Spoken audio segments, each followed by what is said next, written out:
Sonia and Pawan are twins.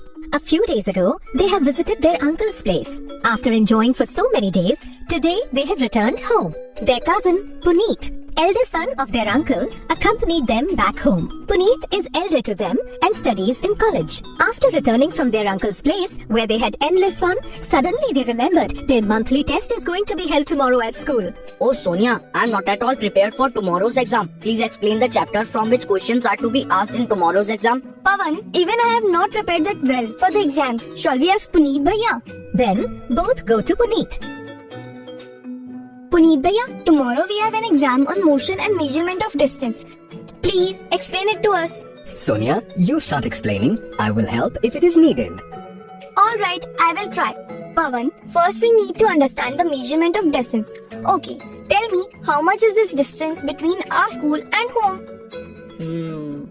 I don't know that much, but I know that it takes 20 minutes to reach school from our home. Yes, but if we run, we will reach in lesser time. And it will take even lesser time if we go by bicycle. Now tell me, how else can we measure this distance? I don't know. Oh, Pawan, do some brainstorming. Think a bit. Pawan walks here and there for some time in the courtyard. Okay, it took 10 steps to walk from this corner, so that corner that I took around 2 steps per second. So according to this calculation, it must take me around 23 to 2400 steps to reach school from home. Well done, Pawan. Do you know that during ancient times, people used to measure distance just like this? Initially, at different places, people started using their distinct body parts to measure distances. Since ancient times in India, people were measuring distance with the help of thumb and little finger by spreading the palm fully. People in Egypt used to use the distance between their elbows and fingertips to measure distance. But Pawan, there is a flaw in all these ways. Think, what is it? Probably the different parts of the different people are of different sizes. Like Puneet Bhaiya, your feet are larger than mine. Absolutely correct. And Pawan, in some years, your body parts will grow and your feet as well. Yes, that is why we need standard unit to take accurate measurements like meter, feet, and yard, etc. These units area extremely needed in our lives.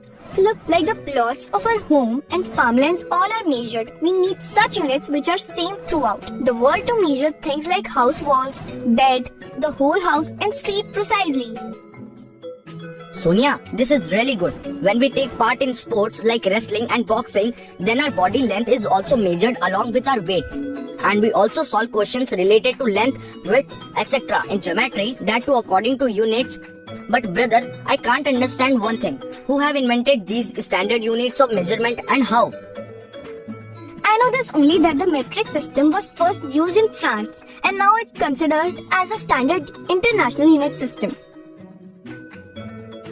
Okay, you both go and bring 2 sticks of the same length. Both the kids do as they are asked. Just like this, a scholar has named a stick as meter and asked everyone to measure sticks equal to the first one and use them as a unit of measurement. For measuring long distances, distance equal to 1000 sticks was said to be 1 kilometer. In English, kilo means 1000 meters. And what if we need to measure smaller distances? For that, if you mark 10 equal-sized marks on the meter stick and then divide the 10th part again in 10 parts, now each section is equal to a centimeter, which is used to measure smaller distances. Now tell me that if we need to measure the perimeter of a bicycle tire, how will you do it?